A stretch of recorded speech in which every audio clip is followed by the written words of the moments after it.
SI Kamrul, next শিফটে যে ডিউটিতে আসবে তাকে বলবে ওদের আমার মতো টর্চার করতে। কিন্তু ওদের এমন মার মারতে বলবে যখন মার খেতে খেতে পৃথিবীর সমস্ত মেয়ে ওদের চোখে মা আর বোনের মতো মনে হয়।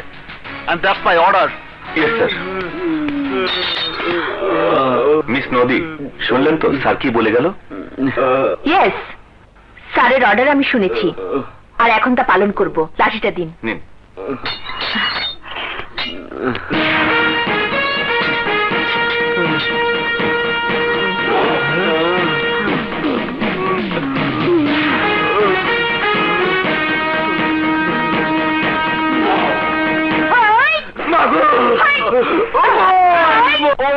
আমি বুঝতে পারছি না স্যার, পুলিশ কেন আমার ভাইয়ের পিছু লেগেছে। আমার বন্ধু নেতা আসগরের ভাইকে অ্যারেস্ট করেছে। আমার মন বলছে স্যার, রাজনৈতিক কোন স্বার্থ হাসিল করার জন্য এই সমস্ত কিছুই চাল। আমার ঘাড়ে পা দিয়ে আপনাকে আপনার চেয়ার থেকে ফেলে দিতে চাইছে ওই।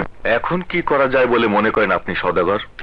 স্যার, সবচেয়ে প্রথমে উচিত ওই পুলিশের এএসপি কে সাসপেন্ড করা, ওই অফিসারের বিরুদ্ধে তদন্ত করে অ্যাকশন নেওয়া, যাতে সংগ্রামের মতো অফিসাররা আমাদের মতো রাজনৈতিক ব্যক্তিত্বকে কোনো ঝামেলায় জড়ানোর সাহস না পায়।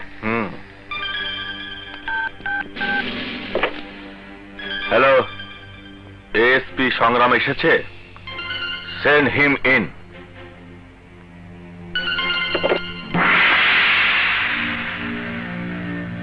স্যার, এসব কি তামাশা শুরু করেছে এএসপি সংগ্রাম? তামাশা? সরি স্যার, বুঝতে পারলাম না। এই রেপ কেসটাকে তুমি তো তামাশাই বানিয়ে দিয়েছো।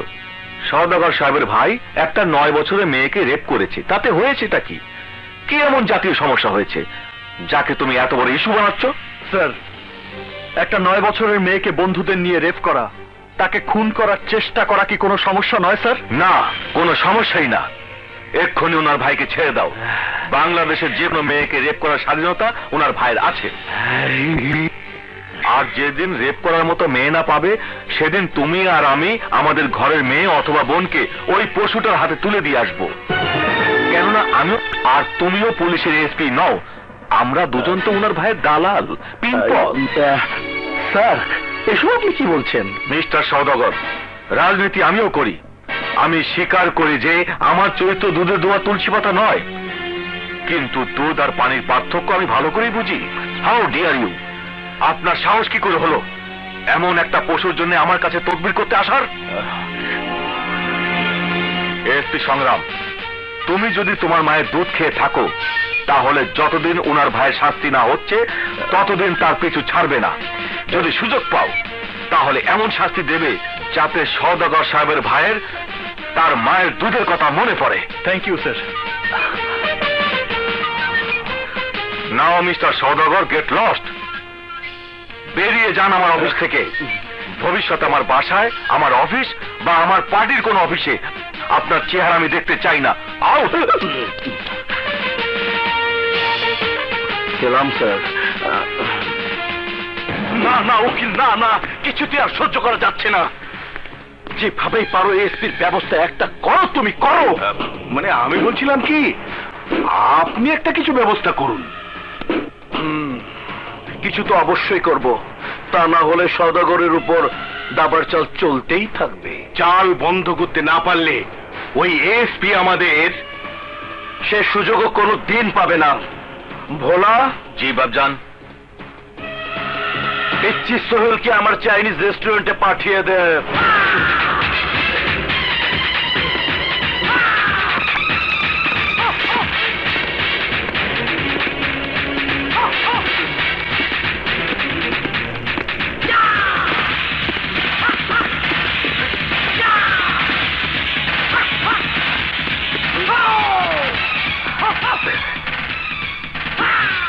কোন দিকে গেল?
ক্যাশ বাবুল, আজ শুধু তোর শরীরে আঘাতের চিহ্ন এঁকে দিলাম।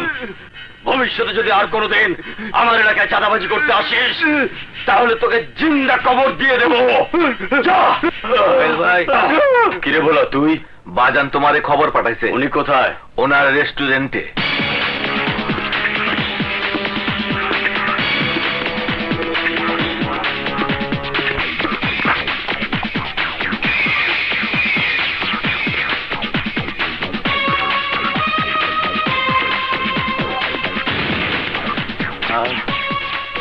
Welcome, welcome Sohel. আরে বসো। কেন ডেকেছেন বলেন? পুলিশ অফিসার এএসপি সংগ্রামের লাশ ফেলতে হবে। কঠিন কাজ, দাম বেশি পড়বে। টাকা কোনো সমস্যা না। কত টাকা চাই? 1 লাখ। ওকে অগ্রিম দিয়ে দাও। এই নাও 50,000 অ্যাডভান্স। বাকিটা কাজ হবার পর। বি কেয়ার, কাজটা যত সহজ ভেবেছ ততটা সহজ নয়। এএসপি সংগ্রাম কোনো সহজ মানুষ নয়। শালা দুর্দান্ত এবং সাহসী। এই পিচ্চি সোহেল যাকে টার্গেট করে, আজ পর্যন্ত সেটা মিস হয়নি, আজও হবে না। Good, very good. বাঘের বাচ্চা। এসপি সংগ্রাম এখন কোথায়? জেনারেল হাসপাতাল। ডাক্তার সাহেব, আমি চেষ্টা করছি।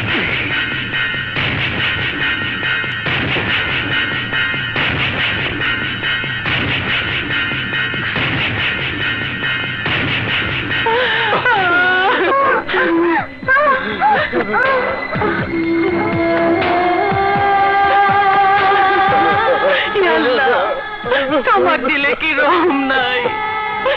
কেন আমার মাইয়াদার এত কষ্ট দিতে? তুমি হয়ে তুলে নাও।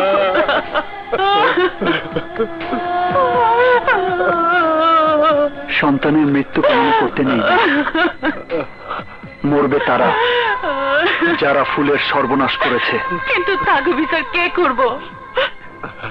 পুলিশ আর জজ ঘুষ খায়া সব উল্টা পাল্টা করে দিব। ওই সওদাগর সন্ত্রাসীগো দিয়া ভয় দেখাইয়া আমাকে কেস তুলে নিতে বাধ্য করব। সেই সুযোগ ওরা কখনোই পাবে না। এই এএসপি সংগ্রাম যতদিন বেঁচে আছে ততদিন আপনাদের কোনো ভয় নেই। আপনি তো আমাকে আপন কেউ না।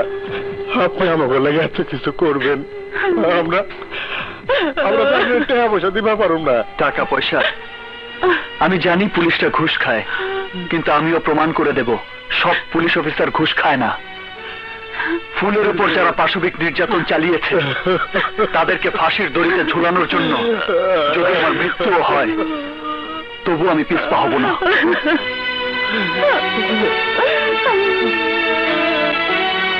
আমার খুব আফসোস হচ্ছে, নিজের বাহাদুরি দেখাতে গিয়ে এসপি তার নিজের জীবনটাই হারাতে বসেছে। আরে মিয়া ভাই, এটা একটা কথা বললে? এদেশের 30 লাখ মানুষ দেশের জন্য জীবন দিয়েছে।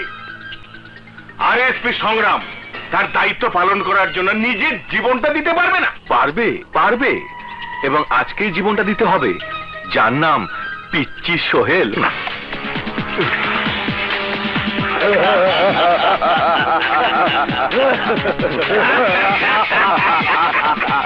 আরে বাঘের বাচ্চা, লাশটা দাফন করে দিয়ে এসেছো তো?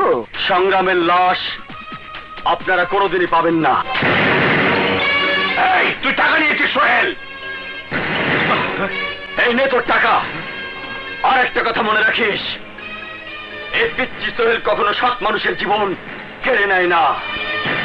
সংগ্রাম সেই মানুষ যে মানুষের বিপদে নিজের জীবন পর্যন্ত দিতে পারে। মানে সংগ্রাম বেঁচে থাকবে কারণ ফেরেশতার মতো একজন মানুষ কারো হাতে খুন হতে পারে না। আরে যা যা, তুই না মারলে অন্য কেউ মারবে। এই, আমি তো মারবই না। যদি সংগ্রামকে তোরা খুন করার চেষ্টা করিস, খোদার কসম আমি তোদের জিন্দা দাফন করে দেব। Mind it. আমার নাম পিচ্চি সোহেল।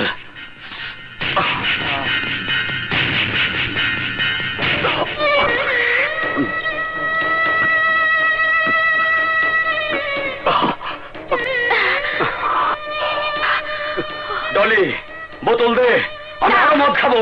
আমি তোকে আর মদ খেতে দেব না। আমাকে বাধা দেবার তুই কে? আমি কি মানে? আমি তোর সব। ছোটবেলা থেকে তোর সাথে হেসে খেলে বড় হয়েছি, কিন্তু কোনোদিন তুই আমার কোনো কথা শুনিসনি। কিন্তু আজ তোকে আমার কথা শুনতেই হবে।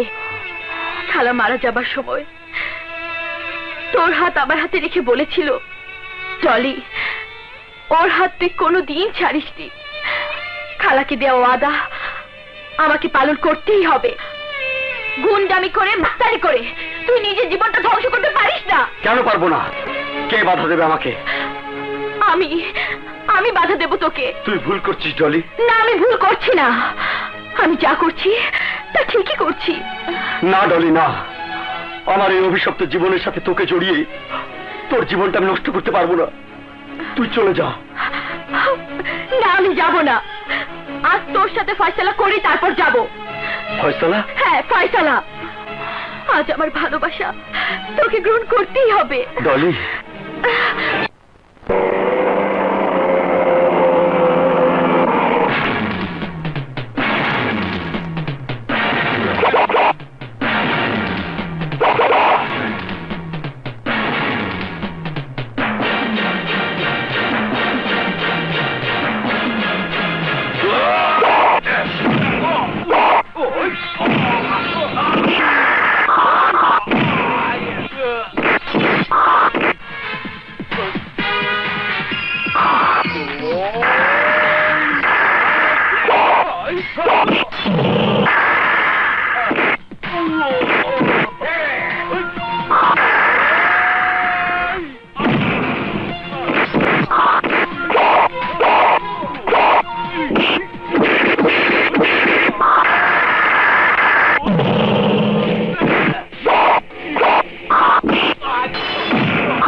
arrest them.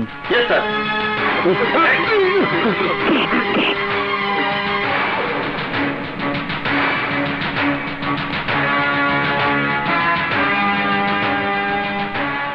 ওরা তোমাকে মারতে চেয়েছিল কেন? আপনার জন্য। আমার জন্য? মানে? আমাকে সওদাগর টাকা দিয়েছিল আপনাকে খুন করার জন্য, কিন্তু আমি ওদের কথা শুনিনি। এটাই আমার অপরাধ। কিন্তু তুমি কেন আমাকে খুন করলে না? আপনাকে খুন করব? খুন তো করা যায় জানোয়ারকে, খুন করা যায় পশুকে। আপনি তো আমার চোখে একজন মহৎ মানুষ, আপনাকে খুন করা যায় না, আপনাকে সালাম করা যায়। তারপরেও তুমি অপরাধী। হ্যাঁ, আমি অপরাধী, কিন্তু কেন? আজ আমি মাস্তান, সন্ত্রাসী, খুনি। আমি তো ইচ্ছে করে এই পথে পা বাড়াইনি। কি এমন কারণ যে তোমাকে এই অবৈধ পথ বেছে নিতে হলো? শুনতে চান? শুনুন। আমারও একটা সুখের সংসার ছিল। আমি ছিলাম রডের দোকানের মালিক। সন্ত্রাসীরা আমার কাছে মোটা অঙ্কের চাঁদা দাবি করে, আমি দিতে অস্বীকার করাই। ওরা আমার উপর আক্রমণ করে। আমার বোন বাধা দিতে এলে ওরা আমার চোখের সামনে আমার বোনকে নির্মমভাবে নির্যাতন করে খুন করেছে। সহ্য করতে না পেরে নিজের হাতে চাপাতি সেলিমকে খুন করে সোজা জেলখানায়। তারপর থেকে জন্ম হয় এই পিচ্চি সোহেলের। তুমি আইনের আশ্রয় নিলে না কেন? আর আইন তো ওদের কেনা গোলাম। মিথ্যে কথা। আইন কারো গোলাম হতে পারে না। আইন সবার জন্য সমান।